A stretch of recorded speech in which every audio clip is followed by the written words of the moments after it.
few words she'd like to say. Oh, you got it quieted down really quick.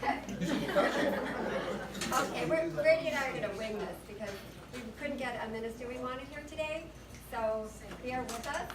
I'm going to read a little bit. Then we have something from Donna, who is the mother of Matt and Neil out in Colorado. She wanted us to say a few words to everybody.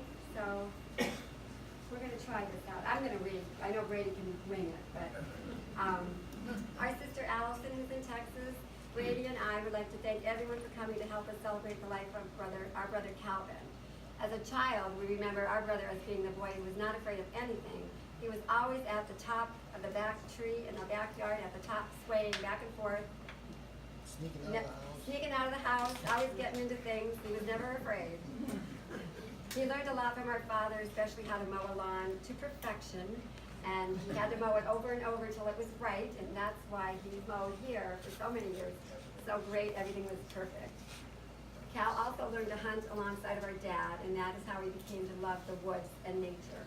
Although Cal gave up hunting a long time ago, he never gave up the excitement to walk in the woods and see what he could find. He found many sticks that he made into walking sticks for his friends and family. He also found many unique items that some people would have walked right by if they didn't see the beauty in it, but Cal did, and if you were lucky, he would show them to you and tell you the story about them. Cal was a lot like our mom. She loved creating things, and so did Cal. He could decorate birthday or Christmas cards with little gems or just drawings. With his unique spelling, he spelled the word the way it sounded. Most of the time it wasn't right. That's what we loved about him. He got a red F in spelling in 4th grade when they used to write on the cards. Yeah. When Cal graduated in 1972, he married his high school sweetheart, Angela Salvaggio, and has a beautiful son named Aaron, who is right here with us today. Cal loved Aaron, and so did all of us. Aaron would love coming over to our homes and spending time with us. Cal moved in 1976 to Colorado. I think it was 76, I could be off, leaving Ashtabula behind. He became a sheet metal mechanist working on air conditioners and heating units. He installed many units in his years in Colorado. He also met and married Donna Montoya, and they were blessed with 2 sons, Neil and Matthew. Indians. Yeah, she was an Indian girl, so his boys are half Native American. And some of you might have met them when they were here not too long ago. And then They're Finians. Yeah. Cal's a Finch. That's what Calvin called them, Finians. He did. Okay, Cal spent his time camping with his family, teaching their boys how to play sports. Cal was the baseball coach for their son's teams for many seasons. Cal loved the love of nature, took them up to the mountains for many weekend camping trips. Aaron did go out to live in Colorado with them. I'm not sure the years you were there. We figured out it was 2002. 2000. Between 2002 and 2003, we stayed out there for 7 years. Came back, and then went back out for another 6, 7 years. Yeah, so they were all together. I didn't know you were out there that long, but that's good to know. As many as you know, Cal was going through some rough times this past year. He had been in and out of the hospital many times. His son Matthew came to visit in April, and Cal went in the hospital the very next day. Cal was in the hospital for about 10 days. But when he came home, Matt was able to take Cal out into the woods and have a nice walk, is what Cal wanted to do for months. And that's how we got some of these nice pictures, that one of him waving. He was out there. He knew he couldn't go out there alone. And I wasn't going to go out there with him because if he fell, I wouldn't have been able to get him. So we were very fortunate that Matt came and took his dad down there. We also went to the beach in the evening, and Cal enjoyed that. Cal loved being the caretaker here at Cedar Woods. In the past years, the grounds always looked perfect, but this past year, things were not so perfect for Cal. He tried his best, but his sickness sure interfered with what he wanted to do. We could tell Cal was failing with his health and his job. Cal let a lot of things get to him when he should have just let things go. He would get mad about it. Cal was upset with himself that he could not work the way he wanted to. So he began taking some things out on others. This is not the Cal we knew. We all stood by him because we loved him and wanted him to get well. Cal was lucky to have all you people that cared about him. Remember the incident with the washing machine? I mean, how many of you know that? Who takes the washing machine and puts it outside? I was like, Calvin, get the washing machine back in the house. So we were very lucky that Kevin didn't get rid of him then. We're very blessed. But, Calvin, you can't do that. Yes, I can. I can. And I did. 5 messages. We still don't have washing machine. No. He's not answering my calls. I won't call him back. I want that washing machine fixed, Brady. I heard it. Yeah, really.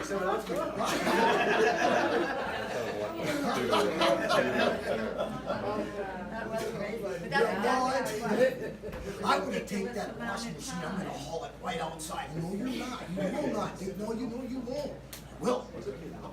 I wrote it on his whiteboard. Do not throw the washing machine out again. I had a whiteboard in it. Do not throw it. Okay. All right. Cal loved his family here at Cedar Woods. He had many friends that he would do anything for. Matt and Neil, Cal's sons from Colorado, came up 10 days before Cal passed and spent time with him.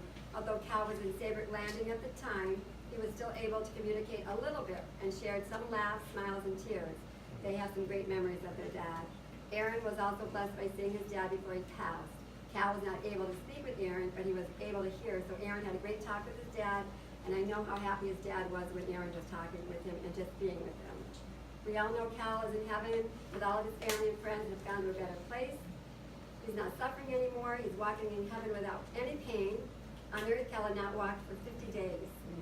Cal was tired. It was his time. He's on his next journey, and I bet he's up there causing some ruckus. So rest in peace, brother.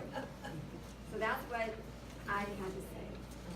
So, would you like to say something? Just say, if Cal got something in his head, no one was gonna change it. Cal thought of it, it's gotta be this way. If he wanted the snow shovel, he wanted it by tomorrow morning. He's serious. I want that snow shovel. I mean, it has to be a certain snow shovel. It can't be just any old snow shovel. I mean, I'm telling you, I know my brother. And I would just tell him, dude, just relax, man. It's not matter. It does matter. That Kevin won't answer my call. He's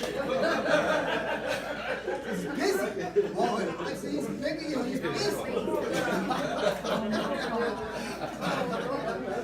Chill out, man. One message, dude.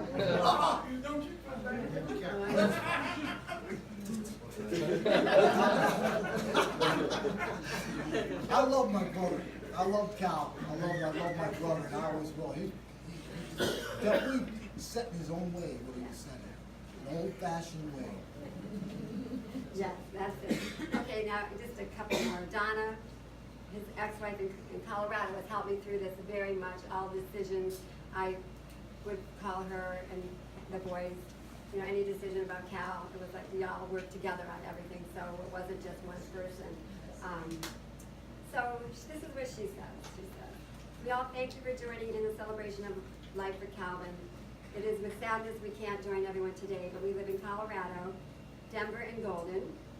Life does get busy and jobs are important, so taking time off is expensive, and we will get together soon. I am going to take Calvin's ashes out to Colorado, probably in October, or then they'll come here and get them, whatever we work out, but that's where Calvin wants to go, back to Colorado, so that's where he's going, so. Yeah, we can go.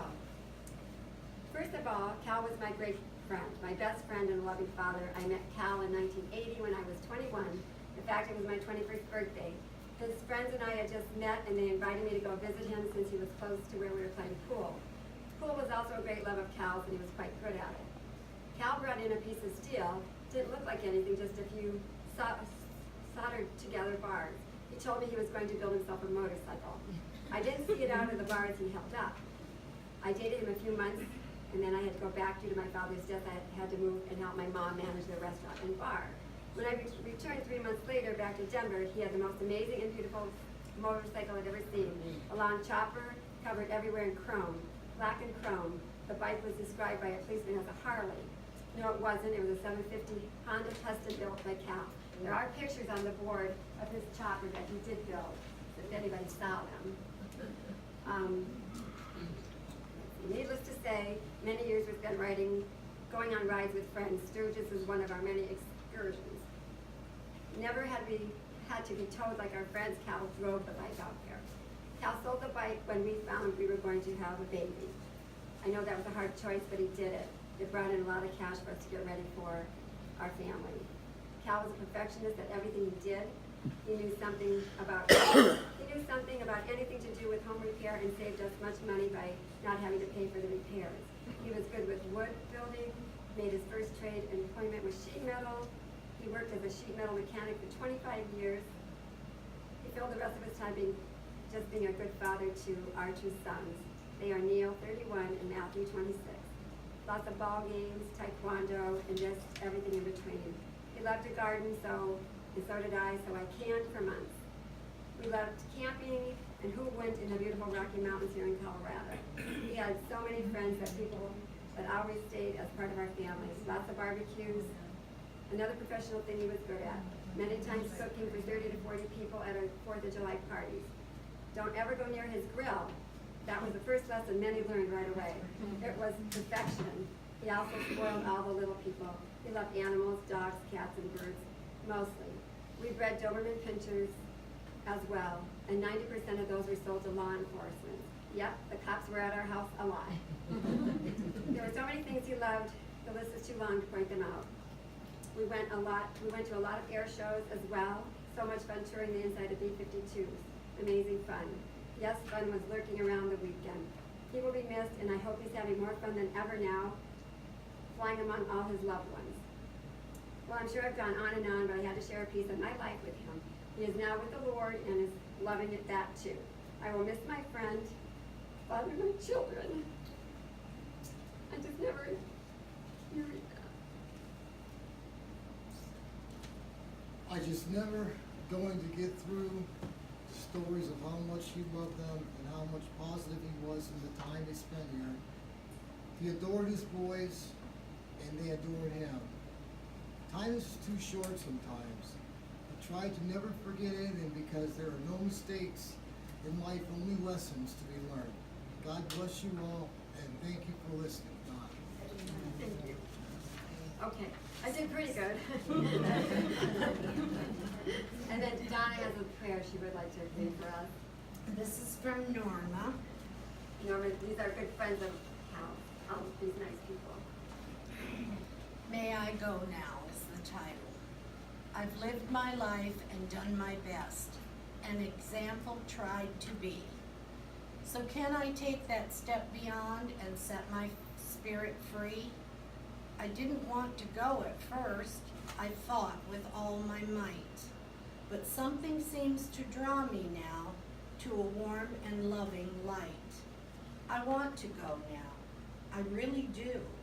It's difficult to stay, but I will try as best I can to live just one more day, to give you time to care for me and share your love and fears.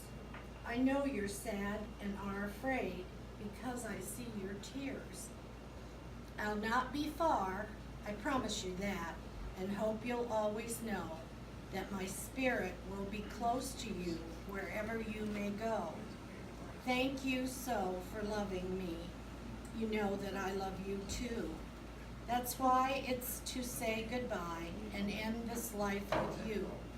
So hold me now just one more time and let me hear you say, because you care so much for me, you'll let me go today.